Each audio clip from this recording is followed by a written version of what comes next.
Yeah. John and Matthew, right?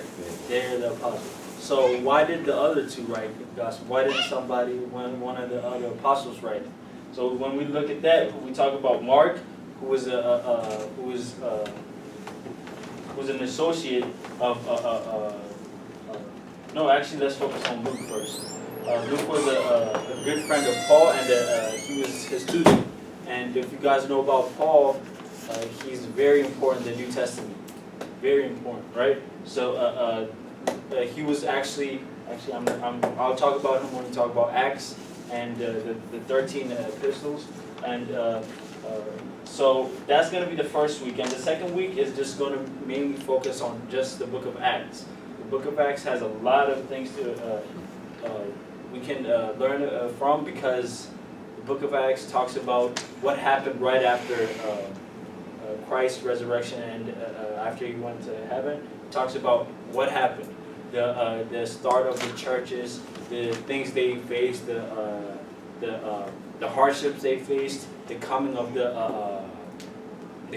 Holy Spirit. So these are all the things that we face today in regards to the church and challenges around our social life. So the second week should be pretty good with the book of Acts and focusing on that. And then after that, we're mainly going to talk about the 13 books, right? Like I said, Paul, very, very, very important person in the New Testament, because he wrote most of the New Testament. And he wrote 13 books. 14. 13 books in the epistles. 14. I'm talking about the epistles. The third week, if we get back into it, that'll be good. And the third week, we're going to talk about the epistles that the letters he wrote, which are 13. Right? So that's what we're going to focus on. It's going to be Romans, first. It's going to be Romans, 1st and 2nd Corinthians, Galatians, Ephesians, Philippians, Colossians, 1st and 2nd Timothy, 1st and 2nd Timothy, Titus, and Philemon. So all of these are, we're not going to go into all of them specifically, because most of them talk about hardships churches face, and challenges in regards to sexual immoralities, or like some type of challenges that churches facing specifically. So we're going to try and focus on some of the main ones and how it relates to us, because these things are what the church and what we are facing right now. So reading this will help us tremendously, and understanding that will take us into a better step in towards improving our lives.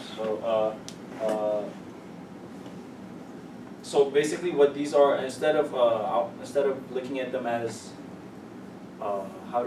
instead of looking at them as letters, we're going to look at them as guidelines, right? So when we look at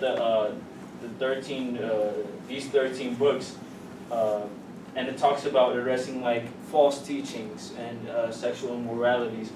These are like very contains like guidelines on how to become how to live as Christians, basically.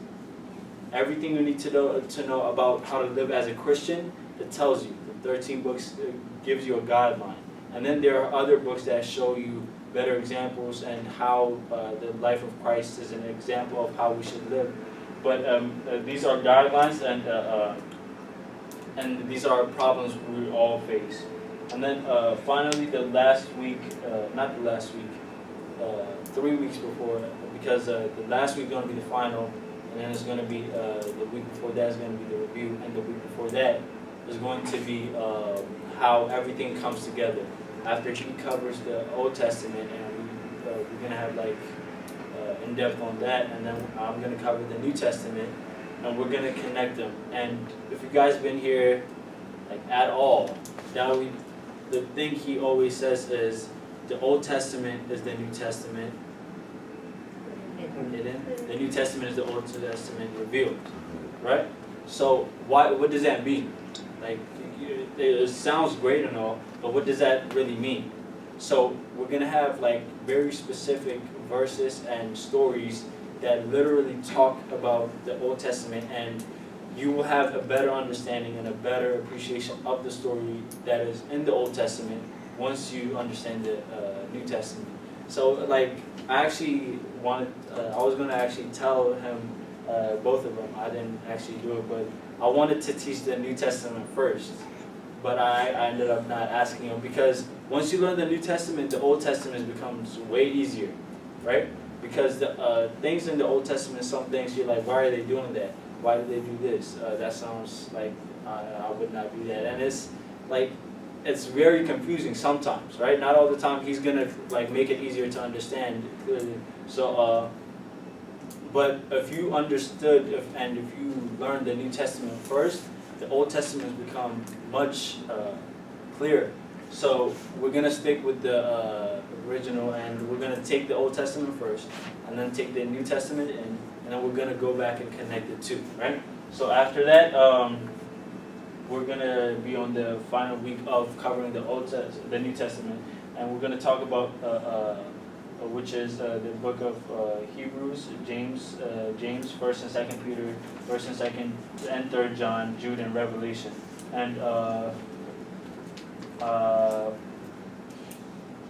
so when we talk about Hebrews, it is also, like David said, Paul wrote Hebrews, but I want to separate that from the 13 he wrote.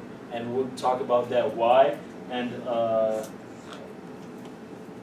like that book is mainly talking about the returning of Christians going back to Judaism and things like that, and it talks about like what's the danger of that, and why that should not be happening, because there's a new way of doing things. And then obviously James James wrote James, Peter wrote Peter, John wrote John, Jude wrote Jude, and you guys know Peter, the guy with the who? Okay, who can tell me anything about Peter? One big thing. He has 2 keys. One to let people in, one to lock them Oh up. yeah, we'll talk about that too. But what happened with Christ, and you guys remember how Christ was like, somebody's gonna deny me? Yes. And before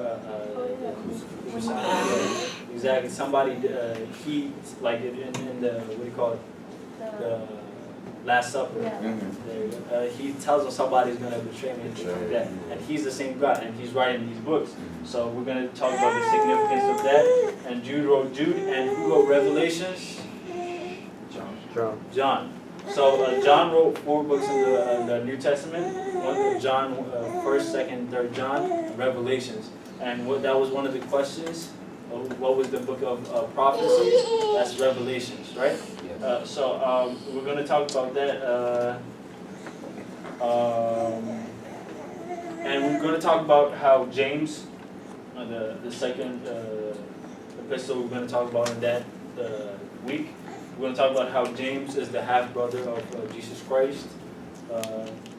Imagine like your brother being like, I'm God, and you're like, no, you're not. So we're going to talk about the significance of that, and we're going to talk about, like I said, Peter with the rooster. And in regards to Revelations, Revelation is a very important book, and it's a very hard book to read. So I'm still like, I'm still getting help in that regards, because it's very hard to understand. Because if we try to, it's like I can't even think of any other book that's wrong, because it's talking about future things, right? So a lot of people nowadays read that book and interpret it differently. And you guys like heard that 2012 is going to be the end of the world. There's always a new day, or the world is going to end. That's people misrepresenting the Revelations, right? That's people misunderstanding Revelations. So we're going to talk about that and what it means. And as you guys read the dogmas, it talks about how Christ is going to come back down and judge us, right? He's going to come back in full power and judge us, and that's where Revelations talks about. And we're going to talk about what do you call it? how the death of each apostle, right? We're going to talk about the death of each apostle, and each one of them have a very specific, I don't want to say death because someone did die, right? So we're going to talk about how some of them were crucified, and how some of them wanted to be crucified in a specific way because out of respect to Christ, right? So that says a lot about their significance. And we're going to talk about how early these books were written. Some as early as like 30 years, and most of the Gospels within 90 years. So that 90 years is like, let's say, like somebody lives to 90, no problem, right? So not no problem, but like somebody lives to 90 years, and that's called a lifetime, correct? So when we talk about these are written within a lifetime, that shows you how accurate it is. And when we go back up to the first week, when we talk about Matthew and John, they were his, they were there with him. This is not a second-hand teaching. This is not something that passed down from lineage. This is them talking to us. This is them writing it. And if you guys took the past courses and you understand how important the time span between the actual event and the time it was written. So the time afterwards, regardless how long it takes for us to read it, that doesn't matter, because all that matters is that the time span between the actual event and the time it was written, right? So we're going to talk, if you guys took the past courses, now we talked about it specifically, and we're definitely going to be talking as if we took that class. And if you haven't, we're going to, you can talk to me or see you, and we're going to clarify on that, because these are we're doing these are as college courses, where it's a prerequisite almost. So if you take the path, if you trying to take this without that, it's going to be harder, but you can definitely do it with some help, right? So we're going to talk about how important each book is, and how we can put it, use it to for our lives. And what I suggest is you guys read with us, read the actual book. That's the best source. Because if you guys don't know how to read the book, just open it. It's hard to say that, right? But, or you can, what's better, this is what I used to do, pray before you open the Bible. Just be like, I don't know where to open it, so Christ open it for me, and just open it and you start reading. It's because you don't know. If you don't know what you have to read, maybe just you pray on it, and then the Holy Spirit will open it for you. And then what you have to read then, I promise you, sometimes it's so specific that you get surprised, right? So that's going to help tremendously, because you guys know how David said, when we teach, act like everything we're saying is a lie, and investigate. Check if we're actually telling the truth, right? So you do that by, there's online sources, but be careful what you search online, because there's a lot of, I was corrected today. I was going to teach something wrong, which was nobody knew who wrote Hebrews, right? I did a lot of research online,